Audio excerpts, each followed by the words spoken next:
से मोहम्मद बिन कसीर ने बयान किया, इन्हें सुफियान ने अबू खालिद से खबर दी। वो कैस बिन अबी हाजिम से बयान करते हैं।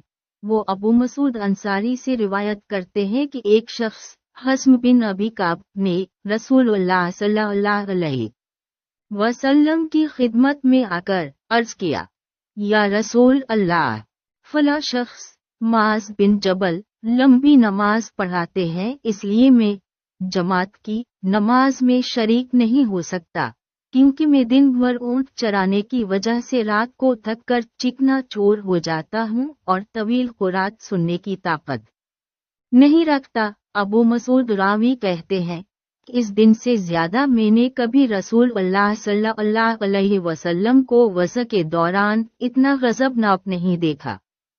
आप सल्लल्लाहु अलैहि वसल्लम ने फरमाया, ऐ लोगों, तुम ऐसी शिद्दत इख्तियार करके लोगों को दीन से नफरत दिलाने लगे हो।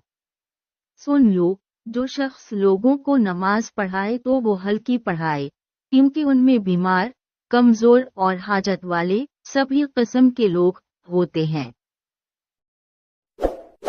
इस वीडियो को लाइक करें, हमारे चैनल को सब्सक्राइब कर बेल आइकन जरूर प्रेस करें